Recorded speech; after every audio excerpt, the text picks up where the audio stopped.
just get started, right? Sure. So, just wondering, like, how has this MCO experience has been for you? For me, it has been really generally very positive. Of course, I do, and when it first started, I felt bored for a bit, but then I guess what that did for me was it kind of pushed me to be a bit more creative to see what I can do. So I started playing a lot of games, and fortunately for me, I'm living with my husband, so I'm not staying by myself. Yeah, so I've been pretty lucky, I would say. Yeah, I guess like this MCO period has like gotten us to be more creative in a way, right? In terms of spending our time. Yes. Right. Yes. Have you seen how many people making dalgona? Oh my goodness. Yeah, I'm guilty of that too. There's so many fun, crazy stuff that I'm seeing people doing, which is amazing. I love it. Yeah. All right, so Yeah. in this Life in the Time of Corona series, we've been Yeah. talking about this year's Hari Raya puasa Yes. celebration, right? So it Yes. actually marks the end of the fasting month of Ramadan. So it seems like you're very excited about it. Well, I'm excited to have breakfast, yes. Or have my bubble tea as and when I want to. Absolutely. But yeah, I mean, I think there are pros and cons to it. I do enjoy fasting actually. I feel like it's my yearly detox. Teaches me to be very patient. Because fasting isn't just about fasting from food, but it's also from your thoughts, from certain things that you talk about and all of that. So I think it's great. It's a good thing to have, yeah. And actually, I'm just wondering, like, what does Raya mean to you or to the Muslim community? Well, I guess for different people, it has different meaning. For me personally, I think it's a time where, firstly, I celebrate fasting for a whole month, right? Secondly, is the food. Food has to come second, and then I would think that it's also a lot about family bonding. It's a time where families actually get together, and then I'm not sure if this applies in other countries or Muslim communities out of Malaysia. But for Malaysians, what we do in the morning of Hari Raya is we seek forgiveness from each other, especially with our parents, and we try to seek forgiveness. And for me, it's a great thing. It's like you go for your annual confession at the church. You are released of your sins and whatnot. So I think for me, I feel like it's a great practice to have with your families. Yeah. And the thing is, as due to the COVID-19 pandemic, things are different in a way, right? So absolutely. Yeah, so the traditional way of celebrating Hari Raya is gonna be different as well, right? Absolutely. Yeah, a lot of people will feel quite sad. Especially for those who are living by themselves, right? And family is really far away, or even the foreigners, or even like foreigners where their families is overseas and you can't travel right now. So I can imagine that it would be pretty sad for them. But I have to put a disclaimer here though, Flo. I would think that different family has got very different family dynamics. So while some people are quite sad about not being with their families during Raya, some may not be so sad too. Oh, how come? There are people who are not that close to their families, or there are people who are quite distant from their families, so they're pretty okay with not seeing them during this time. So I guess what I'm saying here is that different families are very different. So I guess it depends on the individual. The thing about Raya is that we always have our own practices, our rituals, our Raya routine, whether it's cooking together or whether it's putting biscuits or cookies in these little jars, and there's a lot of this family bonding rituals that Yeah. we have. So, and these rituals, they mean different things to different people. Yeah. So, for a mother, for example, who's cooking all that rendang, for their kids, Oh, yeah. yeah, oh, it's amazing. um, just the thought of that rendang, it makes me feel like, oh, I feel like I want to have it now.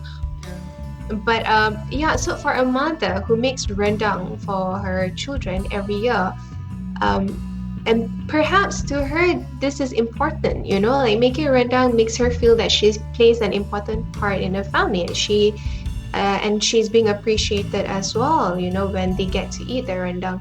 So I guess that is not going to happen, right? And so that value, the things that people value, certain things they may not be able to do it anymore. Yeah. And that's why I guess like not being able to do those things that are meaningful to them, that will make them feel sad, basically. Absolutely. Well, I would think that is also a form of grief. I mean, when you talk about grief, basically grief, whenever you lose something, it's you would consider that as a grieving process, where so in this sense, what we're talking about here is that we're losing this common usual practices that we have with our families, that Yeah. bonding time, or even social interaction, even that having that social interaction. And I think having that social interaction is really important because it really validates your sense of belonging, right? Like, for example, I'll just give an example. Like for Ami to, because, sorry, my husband's from Penang. His name is Ami. So for him to be able to probably speak in his dialect, or to find another Penang person and to actually speak in their dialect, right? It makes him feel so belonged. It makes me feel, hey, like, we're homies, guys, Yeah. right? So I think having that sense of belonging is very important for people. And, sometimes being away from your hometown, it's going to make you feel that you really miss it, you really long for it. And I would think that's a form of grief, right? Yeah. What I would like to highlight here is that I guess it depends on people and what is important to them. Yeah. So what they value during this raya, whether it's cooking with your mother, whether it's baking cookies together, or whether it's that ritual of seeking forgiveness on the morning of raya. So I guess what is important to people, what they value, and not being able to have that is going to affect them. Yeah. I also really wonder, like, even with the older generation, right? Yeah. Because Yeah. these traditions are very important and meaningful for them as well. And Yeah. given the restrictions, you're not able to do the normal salam anymore. You need to keep a distance, 1 meter distance. 1 meter Yes. distance. Not many people are going to be in the same home. Yeah, I'm just wondering how they won't be able to accept this, basically. Pretty sure it will be hard for them. Pretty sure. We were talking about grief, right? We're talking about certain things, and this is one thing as well that we won't be seeing. We won't be seeing this physical affection, and people are going to lose this physical affection. Like for me and my mom, we salam, we kiss each other's cheeks and all that, and we hug, especially during the first raya. So we're gonna lose that if you don't see your parents, right? Yeah. But there are people also who are not so into that. Yeah. Yes. I guess it really goes back to what is valuable, what they value, what's important to them, and if they don't have that, that's going to affect them. Yeah. So I guess like what you mentioned just now is like these things that are valuable to them. I guess they have to be creative in a way to maneuver around it. Yeah. Mm. Absolutely, absolutely. Yeah. And I would also think, right, Flo, Yep. that having this MCO during this raya, it doesn't just affect the Malay or Muslims or people who are celebrating raya. I Mm. wouldn't think it would just affect them, because this is also a time where other people who are not celebrating Raya go for holidays. You know, Mm. Malaysians love holidays. We take our Yes. holidays very seriously.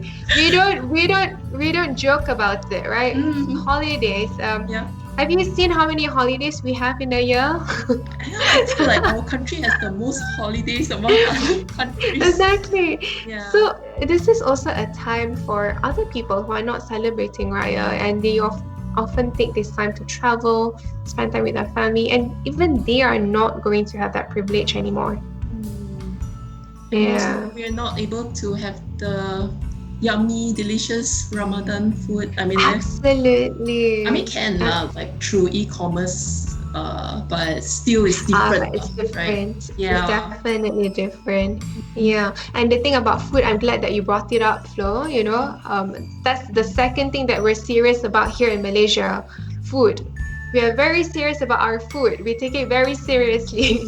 Yes. And I guess food also has a very symbolic meaning among Malaysians. Mm. Um, Food is the one thing that ties everyone together, you know, Mm. apart from our badminton games, or our football games. Food is that one thing that really ties us together. Even Mm. families spend time by eating together. Yeah. You know, our parents or people will always ask, "Have you eaten? Dah makan? Dah makan?" Mm. All Yeah. the time. Dah makan? Want to eat? Eat, eat. Everything is eat. Yeah. Everything is eat. So I think food has this very strong symbolic meaning among the Malaysians. Yeah. Yeah.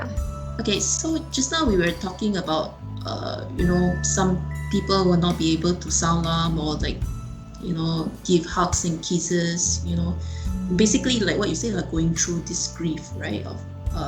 And I'm just wondering, like, how is it that they can cope with this loss?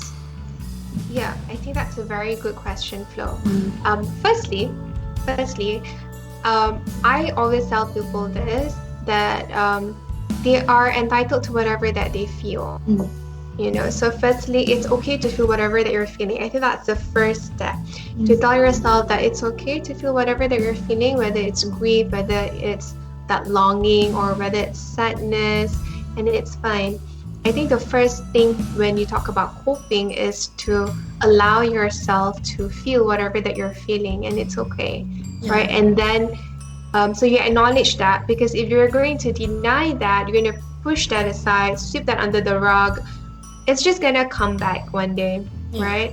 Mm-hmm. So we want to acknowledge all those emotions. Mm-hmm. Um, and I can imagine that for some of them, they might feel guilty also, Yeah. right? So we're talking about guilt. So you want to acknowledge all these emotions, right? And then we move on to, what do we do with all these emotions? So, of course, yes, you can feel and you're allowed to feel whatever that you're feeling. But the second question then would be, what do you do with all those feelings? Right. Right? So that's the second thing that we need to think about. So if I'm sad, what do I do about my sadness? Do I Mm. cry? Yeah, sure, I can cry. Yeah, and I think that's fine. Um, and then you move on to, what can I do to make myself feel better? You know? So for me, I personally feel that when my husband and I, we baked cookies for his parents, that made me feel better. It made me feel that at least we're giving something. It makes Yeah. me feel good. It makes me feel good that I'm giving something, in a way to sort of substitute our presence. Yep.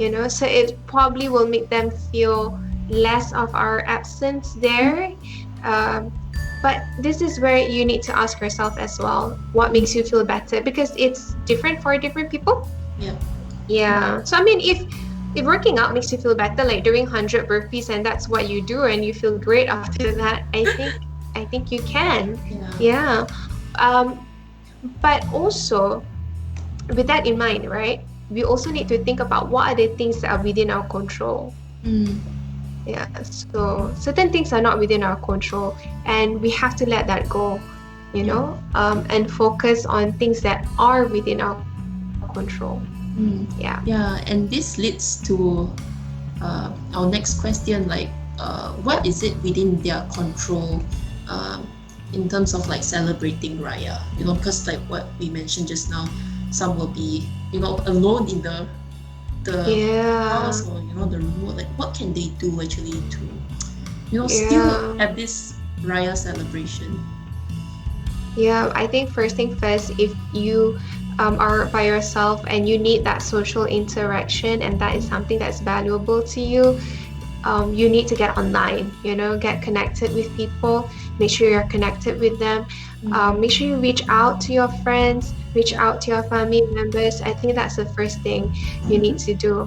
And I think sometimes people are afraid to be seen weak when they reach out, and you shouldn't have that concern. Yeah. Just reach out to people. I think it'll do you more good than bad, right? We've been talking quite a lot of like some of the gloomy stuff, right? Of Yeah, like, yeah, yeah, yeah, right? absolutely. Yeah, I'm just wondering, like, what do you think are some of the pros of this whole situation? Well, if you ask me, right, there are so many pros. It's just a matter of perspective, right? Yeah, yeah. So you're just gonna shift your angle a little and look. I am avoiding all the kipochi aunties who are going to ask me when I'm getting married, when I'm gonna have babies, when I'm gonna have my second baby, when I have the third baby, which school are they going to? And then they're gonna have their own opinions, and wow. Wow. So you have to understand, though. I mean, we are in a very collectivistic country, Yeah. so people tend to get very kipochi during this festive season, and it's something that is quite normal. It's something that's quite common, right? Yeah. We There's always that kipochi auntie that will try to ask you things. Yeah. So for me, again, it's a matter of perspective. Yeah. If you're trying to look for the pros, there are going to be certain pros. I Yeah. think one thing would be that. Another thing would be, for me personally, I think will be less expectations. Less expectations in a sense that there's no expectations of doing an open house. I can save so much money. I don't need to give ang pao. Such Yeah. a great thing. No ang pao today, guys. No ang pao for this year. Why MCO? Yeah. Yeah. Financially, I feel financially this MCO has, not MCO, particularly for Raya, because I've been doing a lot of planned shopping, but particularly for Raya, Yeah. financially it has served me well. I am not overspending. I did not get any new budget Raya this year. Yeah. And I make that conscious, deliberate effort not to. And it really made me reflect on certain things like, why do I even need a new budget Raya? I can probably spend that money for other things or give to other people who actually need it. People who not even thinking about their Raya clothes, but thinking about food or clean water, I don't know. So Right. it really made me reflect on a lot of things, prioritize things in my life, made me more careful with my financial spending. Yeah. Yeah. I think also it not only like the spending and all, but it's also like things to do with safety as well. Like for this year, you don't need to travel very far, you know. Oh my goodness, yes. No more 12 hours on the road. Oh my God, I Yeah. cannot. I cannot. I cannot. Oh my gosh, I cannot. Yeah, and even when we go back to Penang, sometimes I tell Ami, can we just take a flight, please, please, because you're talking about, yeah, we've been stuck for almost 12 hours on the road. That's crazy. Yeah, but I don't know. I think there are a lot of people now actually traveling. So Really? I don't know. And I see a lot of people doing Raya shopping. Yes, it's so scary. There's no social distancing or whatsoever. Yeah. Yeah. Even though there's SOPs like being in place, but then they are not following the Yeah. social distancing. I guess that's another thing though, Mm. that is quite relevant to this Raya. Though I am permitted or I'm allowed to see my mom since we're in the same state and all that, or to even see some of Amir's uncles. But I do have my concerns, I do have my worries. But then again, I kind of fall under the paranoid spectrum right here Oh compared no. to my husband. Yeah, my husband's a Okay. bit more chill. He's like, Mm. oh no, it's fine, everything's fine, yeah, very Yeah. carefree. I'm like the total opposite. So Mm. part of me is a bit anxious. So I'm a bit conflicted. So personally, if you ask me, I'm sort of conflicted between the two. Like I want to see them, visit them, and that would be nice. But at the Yep. same time, I'm also very anxious whether it's Mm. safe. Yeah. Yeah, Because what we're dealing with is this invisible virus, right? So we absolutely. don't know whether we are having it to begin with, and later we spread to the family and stuff. Then that's no good. That's right. That's right, especially for the elderlies or the more vulnerable Yeah. groups. Yeah. Mm. Well, I guess another thing also, it's about finding new ways to connect with people. Yeah. I think often we take things for granted. We used to be able to just see our mom, see our parents, see our siblings or friends whenever we want to, but we don't Mm. have that privilege anymore. So I guess one of the pros about this is really um, trying to connect with people Mm. in more creative ways. Yep. I see a lot of people sending food to each other. Mm. That's one way of showing love. Think about it, right, guys? I mean, if we never had this MCO, would a friend be sending food to you? Of course not. No. No, right? No. Yeah. No, we just go out, lepak, makan together, and that's it. Right? So I think if you if you shift that angle a little to gather a different perspective to look at what are the pros, you can actually find them. Yeah. Yeah. Yeah. So I'm just wondering, like, is there any last message you would like to give to our fellow Malaysians who are celebrating this coming Hari Raya Puasa? Right. I think first of all, Selamat Hari Raya, everyone. Yeah, selamat Hari And Raya. Selamat Hari Raya. That'll be the first one. Congratulations for completing your 30 days fasting. Mhm. Well done. Your body will appreciate you for that. It will be very grateful. Um, Please calm down on the rendang and all that food, right? But on a serious note, I guess this is a time where we need to focus on the good things Yeah. that we have, Mhm. and looking at the things that are within our control. And I guess, with this whole gratitude practice, I think this is something that we can do. Just Mm. being grateful for the things that we have, appreciate things that we have at the moment, and just being in the here and now. I know there's a lot of uncertainty. I know there's a lot of things that are not within our control. Mm. But I guess it's important that we try to enjoy the here and the now, just being present, being mindful, Mm. and spend time with your family. Yeah. Yeah. And if you can't spend time with them virtually, yeah. Yeah. Mhm. Yeah. That's a good message to everyone. And as for me, as always, remember to wash your hands and stay safe, everyone. And selamat Hari Raya Puasa.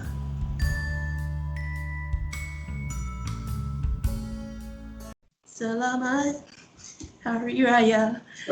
Do do do do do do do do do do do. Do do do. Do do do do do. Do do do do do do do do do.